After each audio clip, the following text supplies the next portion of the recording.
اس کا ٹھکانہ اللہ نے جنت رکھا. تو دنیا کے معنی بھولنا نہیں نوجوانوں.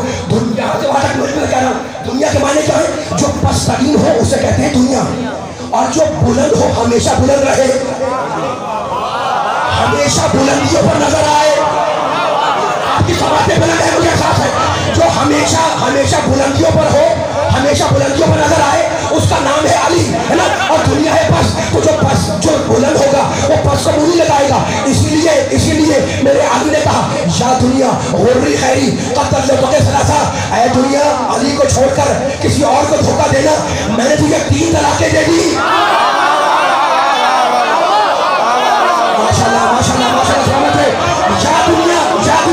دنیا کے معنی پس, علی کے معنی بلند. جو پیدا ہو تو بلند, عرش پہ ہو تو بلند, فرش پہ ہو تو بلند, مسجد پہ ہو تو بلند, محراب پہ ہو تو بلند, ممبر پہ ہو تو بلند, ذاتی ہو تو بلند, سرکاری ہو تو بلند, ہر جگہ بلند ہے. وہ کہتا ہے اے پس دنیا علی کو چھوڑ کر کسی اور کو دھوکہ دینا, قد طلقتک ثلاثا, میں نے تجھے 3 طلاقیں دی.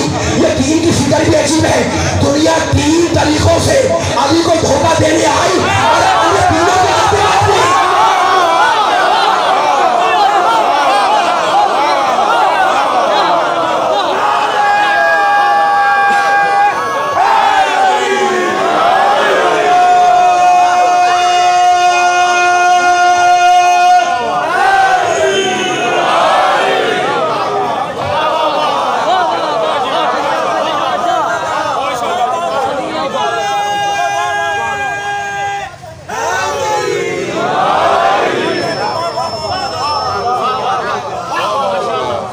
جو پیغام یہی تھا, بہت طویل نہیں کر رہا, پیغام یہی تھا کہ جو دنیا کو ترجیح آخرت پر, فإن الجحیم ہی المأویٰ, جہنم جہنم اس کا ٹھکانہ ہے. وہ اما من خاف مقام ربہ, لیکن جو خوف الہی سے بارگاہ خدا میں کھڑا ہوا تھا, ہے نا, وہ نہى النفس عن الہویٰ, اور جس نے اپنے آپ کو خواہش نفس سے بچا کے رکھا, اس کا ٹھکانہ جنت. اتنا خاموش بیٹھے ہیں, تھوڑا سا بولے میرے ساتھ, فإن جنت ہی المأویٰ, اس کا ماں اس کا ٹھکانہ, اس کی پناہ گاہ جنت ہے. ٹھیک ہے, پھر میں کہہ رہا ہوں قرآن نے فیصلہ کر دیا سورہ نازعات میں, جو دنیا کو ترجیح دے آخرت پر وہ جہنمی ہے, اور جو متقی ہو, پرہیزگار ہو, اور کیا ہو, خوف الہی میں زندگی بسر کرے, اور اپنی خواہش, اپنے آپ کو خواہش نفس سے بچا کے رکھے. میرے دو محترم دوست بھی ہیں, بزرگ بھی ہیں, بچے بھی ہیں, نوجوان بھی ہیں, ایک جملہ کہنا چاہوں, ذرا باریک سے سنیے گا. دیکھیں یہ جو خواہش نفس ہے نا, یہ بڑی خطرناک چیز ہے. یہ خواہش نفس بڑی خطرناک چیز ہے. آپ جو سوچ رہے ہیں وہ آپ سوچ رہے ہیں, جو مجھے جملہ کہنا ہے وہ سنیے گا. یہ جو خواہش نفس ہے یہ اتنی خطرناک ہے کہ اس سے نہ نبی بچا نہ فرشتہ بچا.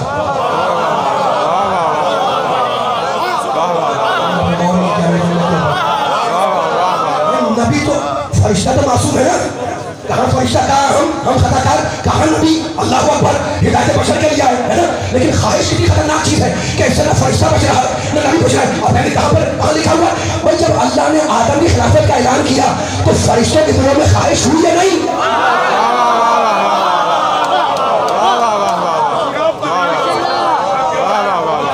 وقت گزر رہا ہے, وقت ختم ہو رہا ہے, ہاتھ باندھ کے نہیں, میرے ساتھ ساتھ جملوں کے بولتے رہتا کہ میں ریپیٹ نہ کروں اور کوئی پیغام دیتے آگے بڑھوں, ریپیٹ نہ کرنا پڑے, جلدی جلدی اپنے ذہنوں کا آمادہ کریں. مجھے احساس ہے علمی سماعتیں اس لیے باتیں شریف میں نے, ٹھیک ہے نا. تو فرشتہ, اللہ نے کہا انی جاعل فی الارض خلیفہ, میں زمین پر خلیفہ بناؤں گا.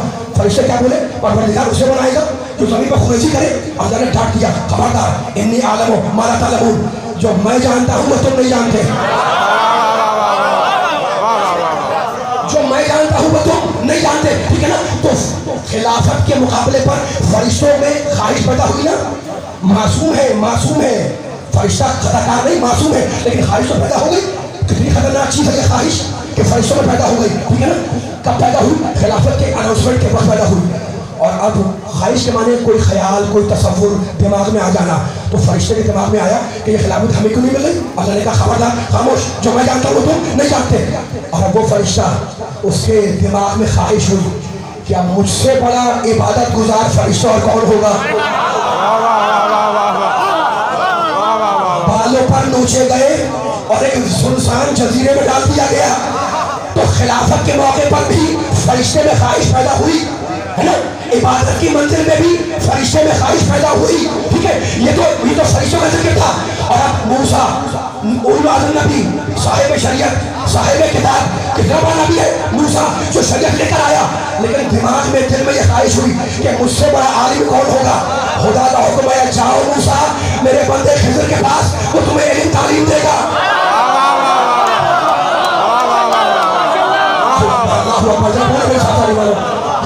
اتنا بندہ بیٹھا ہوا خاموش ہے سارا، بھئی آپ بولیں گے تو میں آگے بڑھوں گا نا. فرشتوں کے ہاں بھی خواہش ملی، اولو العزم موسیٰ کے صاحب کتاب نبی کے ہاں بھی ہمیں خواہش ملی، ٹھیک ہے نا. تو خواہش کتنی خطرناک چیز ہے. جاؤ موسیٰ ہمارا بندہ ملے گا، وہ تمہیں بہت سے علم کی تعلیم دے گا. تو خواہش کتنی خطرناک چیز ہے. فرشتوں میں بھی ملی، موسیٰ میں بھی ملی، انبیاء میں بھی ملی ہے نا. حالانکہ سب معصوم ہیں لیکن خواہش ملی ہے.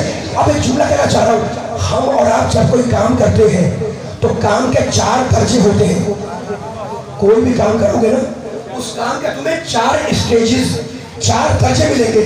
وہ 4 درجے کون سے ہیں؟ جب میں نے بیان کر دیا بیان ختم ہو گیا، بس میں بہت طویل حاضر کے لیے حاضر نہیں ہوا ہوں، مختصر گفتگو ہے. کوئی بھی کام کرے آپ جواب تصور کر لیں، اس کام کے کرنے کے 4 درجے ہیں. وہ 4 درجے کون سے ہیں؟ پہلا درجہ ہے اس کام کرنے کا علم ہو. کوئی بھی کام ہو آپ کو علم نہیں ہے، کریں گے کام کیسے کریں گے؟ علم نہیں ہے آپ کو. تو پہلا درجہ کیا ہے کام کا؟ کیا ہے؟ ماشاءاللہ بولتے رہنے میرے ساتھ ساتھ. اس کے باہری منزل پہ آ گیا ہوں میں. اب ذرا میں کوئی شاعری تو نہیں کر رہا ہوں نا، قرآن کے آیت کو کھولنا چاہ رہا ہوں میں اور آپ کے سامانوں کا تعارف درکار ہے، اسے کھول رہا ہوں میں. اچھا تو اب بڑا اہم نتیجہ آ رہا ہے، یہی سے میں مسائل میں کھول دے دوں گا، لیکن قیمتی جملہ ہے ان ساری تمہیدوں کا جو بیان کر رہا تھا. اچھا تو اب کیا کہا؟ پہلا درجہ ہے علم، کسی بھی کام میں کرنے کا علم ہوگا تو کرو گے. دوسرا درجہ ہے خواہش.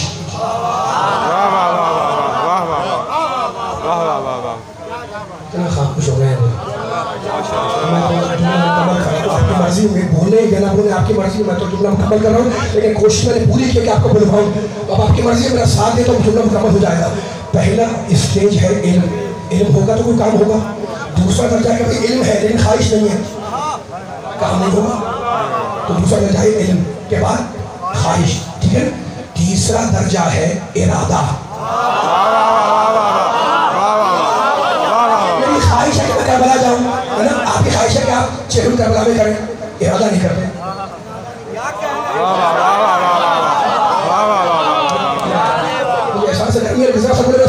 کتنا باریک مضمون میں نے کتنا آسان کر دیا ہے نا. آپ کے دل میں خواہش ہے کہ جائیں کربلا لیکن ارادہ نہیں کرتے. جب ارادہ کر لیا تو آپ مسلمان پاسپورٹ بنوایا، آگے پیچھے گئے کام کرنے لگے، ٹھیک ہے نا. یہ تیسرا درجہ ہے. پہلا علم، دوسرا خواہش، تیسرا ماشاءاللہ ارادہ، اور چوتھا ہے اس کام کو عمل انجام دے دو. ماشاءاللہ بس بیان مکمل ہو گیا. بھائی علم ہوگا تو کام کرو گے نا، تو پہلے علم آئے گا، پھر خواہش آئے گی، پھر ارادہ آئے گا. میں بہت تکلیف محسوس کر رہا ہوں، اتنی محنت کر رہا ہوں کہ شاید میرا جملہ اتر جائے آپ کے دلوں میں اور میرا آنے کا مقصد حل ہو جائے. پہلے کام کرنے کے 4 درجے، پہلا علم ہے، دوسرے خواہش ہے، تیسرا ارادہ ہے، چوتھا عمل ہے نا. چوتھا عمل ہے، ٹھیک ہے. ہمیں خواہش ہے دوسرا درجہ. خواہش ہمیں فرشتوں کے آگے ملی، خواہش ہمیں انبیاء کے آگے ملی. حالانکہ انبیاء بھی معصوم ہیں، فرشتے بھی معصوم ہیں، لیکن خواہش دونوں کے ہاں ملی ہے نا. تو اب سارا سننا، انبیاء میں اور آل محمد میں انبیاء معصوم ہیں لیکن خواہش پائی گئی، فرشتے معصوم ہیں لیکن خواہش پائی گئی. اور آل محمد کے کہا وما تشاءون الا ان یشاء اللہ. اے آل محمد جو تمہاری خواہش ہوئی اللہ.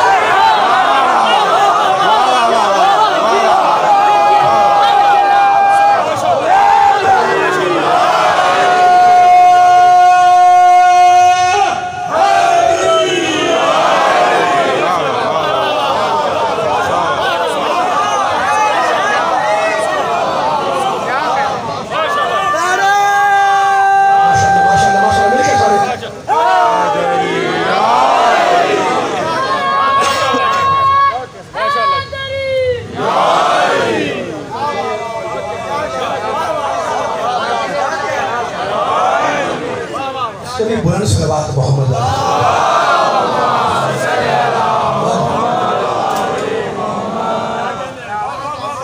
پڑھوں تو جملے ہو. کوئی بھی کام کریں گے، بیان آخری مرحلوں میں آ گیا ہے، کوئی بھی کام کریں گے تو اس کے لیے علم ہونا چاہیے نا. مجھے علم نہیں ہوگا میں کام کیا کروں گا؟ اچھا علم ہو گیا اور خواہش ہی نہیں کرتا ہوں تو خواہش بھی چاہیے ہوگی، ٹھیک ہے نا؟ ٹھیک ہے. اچھا تو اب اور جو چاہ رہا ہوں میں بھائی علم اگر نہ ہو پھر تو کچھ ہو نہیں سکتا، ٹھیک ہے نا؟ علم اگر نہ ہو، لیکن علم کے بعد جو 3 درجے بڑے اہم درجے ہیں عمل والے.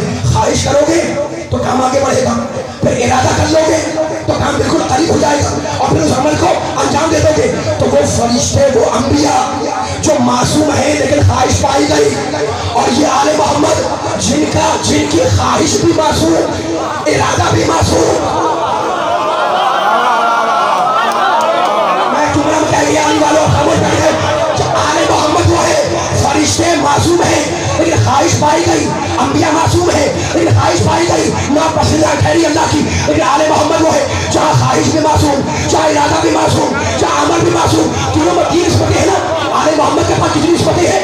3 نسبتیں ہیں. 3 طرح معصوم ہے، خواہش معصوم، ارادہ معصوم، عمل معصوم. اب ذرا آیت اخیر پڑھو. انما یرید اللہ،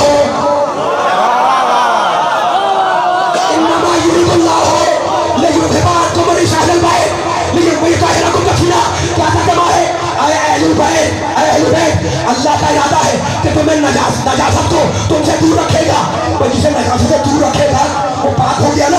تو پہلا اعلان کر دیا اللہ نے کہ نجاست کو دور رکھیں گے. بس کافی تھا کہنا سے، کافی تھا، اس کے بعد نہیں کہتا. کہتا نہیں وَيُطَہِّرَکُم، اور ویسے پاک رکھے گا. دوسرا لفظ آ گیا اور کافی تھا کہہ دیا. کہتا نہیں تیسرا لفظ آ گیا تطہیرا، جو پاک رکھنے کا حق ہے. تو یہ 3 درجے کیوں بیان کیے؟ بتانا یہ تھا کہ آل محمد وہ ہے جن کی خواہش بھی معصوم، ارادہ بھی معصوم، عمل بھی معصوم.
چادر تکفیر کے اندر 5 تھے. چادر تکفیر میں کتنے تھے؟ 5 تھے. فیصلہ تو کر لینا. محمد ہے، علی ہے، فاطمہ ہے، حسن ہے، حسین ہے نا. آپ خوش ہو گئے، ہاتھ بلند کر لیے، نعرے حیدری، نعرے رسالت، نعرے تکبیر ہے نا، اور خوش ہو گئے تم. اس لیے تم علی کے چاہنے والے ہو، تم علی کے چاہنے والے ہو. پنجتن کے فضائل پہ خوش ہوں گے، لیکن دشمنوں سے پنجتن کی فضیلتیں حلق سے نہیں اترتی. نہ اترے. اگر پنجتن کے فضائل کسی کے حلق سے نہیں اترتے تو گھبراؤ نہیں. اگر کسی کے حلق سے پنجتن کے فضائل نہیں اترتے تو نہ اترے. پنجتن کی شان میں آیتیں تو اتر رہی ہے.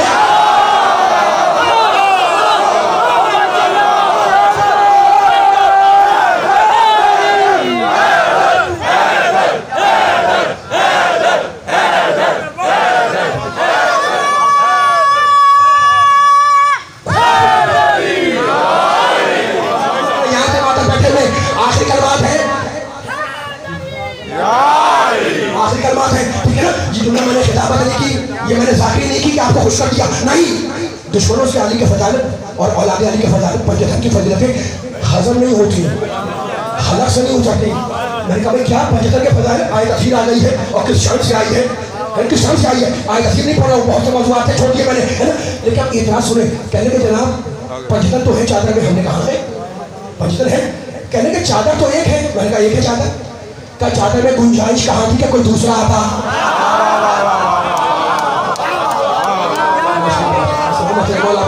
ان کھلتے ہوئے چہروں کو مولا آباد رکھے، اپنی سلامت رکھے. جو پنجتن کے فضائل سن رہے ہیں ایک دوسرے کی زحمت ہے. میں نے کہا جناب فضیلت ہے، فضیلت تو ہے. تو میں نے کہا بھائی پنجتن ہے اس کے اندر. کہاں ہے تو پنجتن، لیکن چادر اتنی چھوٹی ہے کہ سر ڈھانپو تو پاؤں کھل جائے. تو چھوٹی چادر کے اندر 5 تو پہلے ہی سے ہے. تو کوئی اگر داخل ہونا چاہے تو چادر میں گنجائش کہاں تھی؟ اب میں اس سے کہہ رہا ہوں کہ اگر چادر میں گنجائش نہیں تھی تو جبریل چھٹا بن کے کیسے آئے؟ جبریل چھٹا بولن والو جبریل چھٹا بن کے کیسے آئے؟ تو اس کا مطلب یہ ہے کہ چادر جبریل کا آنا بتلا رہا ہے کہ چادر میں آنے کے لیے گنجائش تو ہے، چادر میں جگہ تو ہے، لیکن چادر میں آنے کے لیے کوئی کوالیفیکیشن چاہیے، کوئی سند چاہیے۔ سند میں بتلا رہا ہوں، آج بلاؤ سیدنا میں اگر رد کر سکتے ہو تو رد کر دو۔ چادر میں بولنا، چادر میں کون ہے؟ محمد۔ محمد کون ہے؟ سید الانبیاء۔ چادر میں کون ہے؟ علی۔ علی کون ہے؟ سید الاوصیاء۔ چادر میں کون ہے؟ فاطمہ۔ فاطمہ کون ہے؟ سیدہ نساء العالمین۔ چادر میں کون ہے؟ حسنین۔ حسنین کون ہے؟ سیدہ شباب اہل جنہ۔ چادر میں کون ہے؟ جبریل۔ جبریل کون ہے؟ سید الملائکہ۔ ارے یہ مجمع سادات کا ہے، امتی کی کیا مجال جو چادر میں؟